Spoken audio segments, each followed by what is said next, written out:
चलिए खबरों में आगे बढ़ते हैं और बात करते हैं उत्तर प्रदेश की। समाजवादी पार्टी ने उत्तर प्रदेश विधानसभा चुनाव 2027 की तैयारियों को तेज करते हुए बड़ा राजनीतिक दांव खेल दिया है। जी हां, पार्टी के राष्ट्रीय अध्यक्ष अखिलेश यादव ने अयोध्या विधानसभा सीट से पवन पांडे को समाजवादी पार्टी का उम्मीदवार घोषित कर दिया है।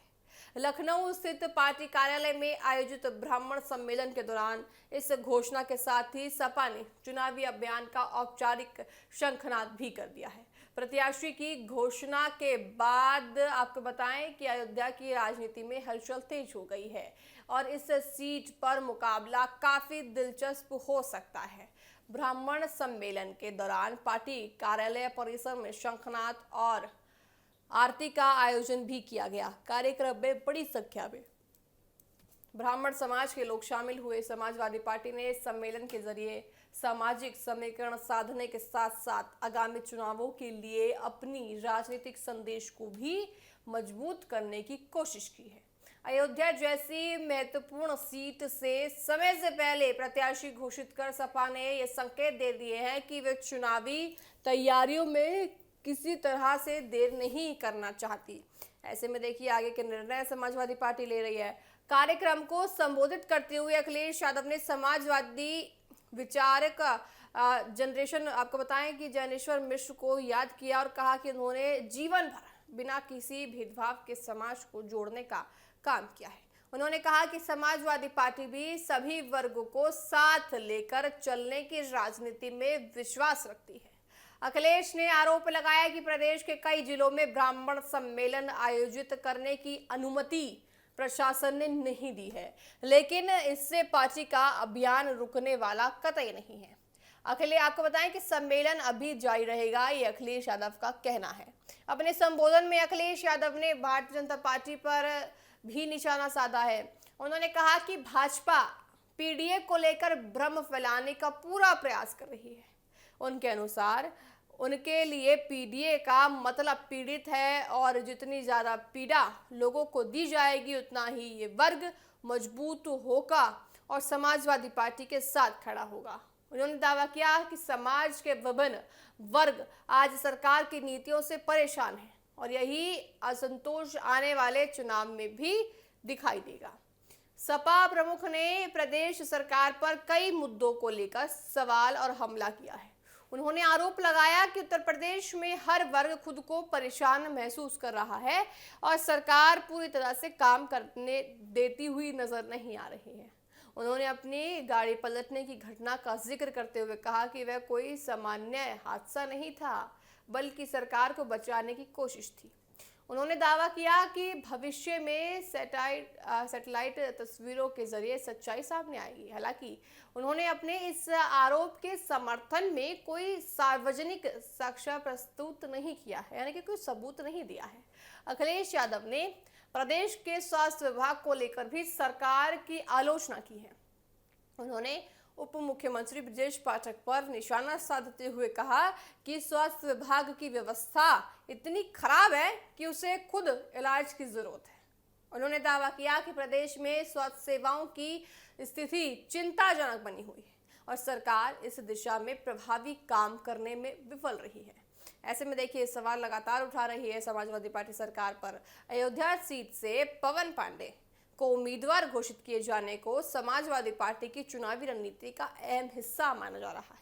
पार्टी ने समय रहते प्रत्याशी उतारकर कार्यकर्ताओं को चुनावी तैयारियों में जुटने का संदेश दे दिया है। वहीं इस घोषणा के बाद अयोध्या विधानसभा सीट पर राजनीतिक गतिविधियां तेज हो गई है। आने वाले समय में अन्य दलों के प्रत्याशियों के ऐलान के साथ इस सीट पर मुकाबला और अधिक रोचक होता हुआ संभव नजर आएगा।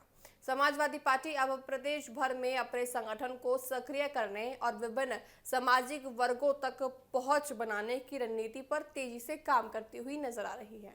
ऐसे में आपको बताएं कि अब आने वाले दिनों में और ज्यादा नजर आएगा कि समाजवादी पार्टी किस तरह से ब्राह्मण समाज को अपने साथ लेकर चलती हुई नजर आ रही है। सपा ने देखिए चुनावी बिगुल अयोध्या में फूंक दिया है, इनको मैदान में उतार दिया है और साफ तौर से साफ तौर से दर्शाता है कि अखिलेश यादव ब्राह्मण समाज को लेकर अपने साथ चल रहे हैं।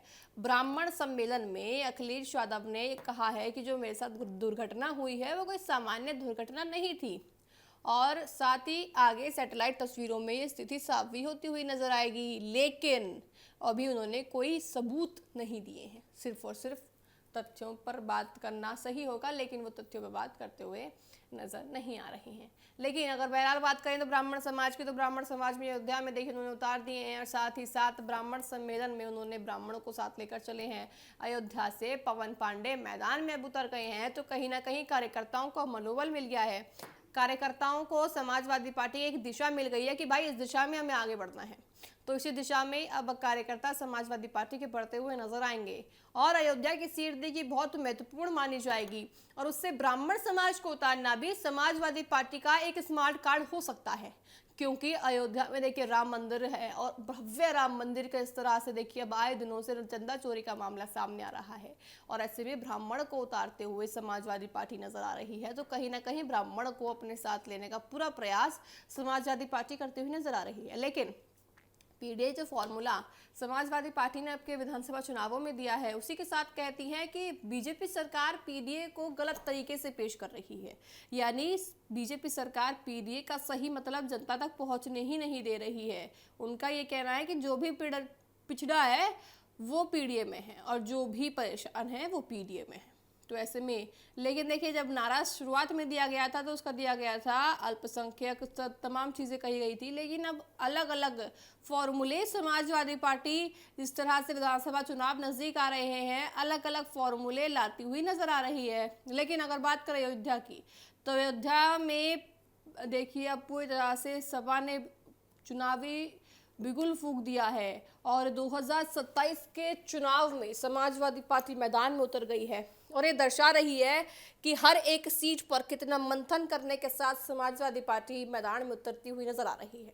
ब्राह्मणों को साथ लेकर चल रहे हैं, लेकिन देखिए सपा का जो कोर वोट बैंक माना जाता है वो मुस्लिम समुदाय है, लेकिन मुस्लिम समुदाय को कहीं ना कहीं पीछे छोड़ती हुई समाजवादी पार्टी नजर आ रही है, और अब की बार उनको दिख रहा है कि देश में भाई चल क्या रहा है, और उसी दिशा की तरफ भी समाजवादी पार्टी चलती हुई नजर आ रही है। और एक तरफ पिछड़े वर्ग की बात भी समाजवादी पार्टी करती है, तो कहीं ना कहीं बहुजन समाज पार्टी का भी देखिए ये कहना है कि समाजवादी पार्टी सिर्फ दिखावे की राजनीति कर रही है, और पिछड़ों की देखिए यानी कि बहुजन समाज पार्टी की भी सीट लेने का पूरा प्रयास कर रहे हैं पिछड़ों की बात करके।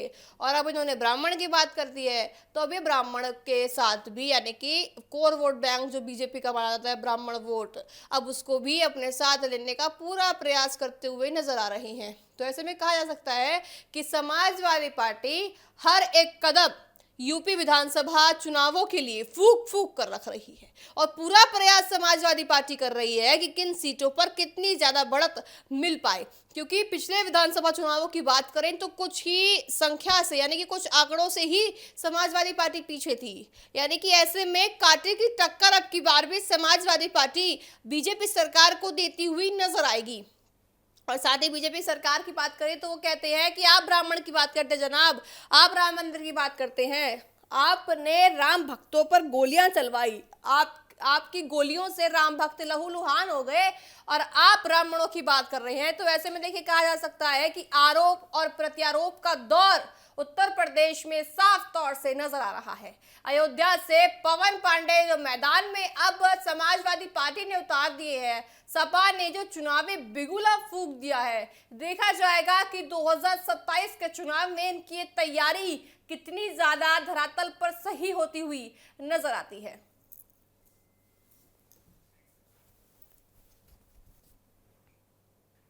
बहरहाल मेरे साथ अभी के लिए इतना ही। आप देखते रहिए TV7 भारत। नमस्कार।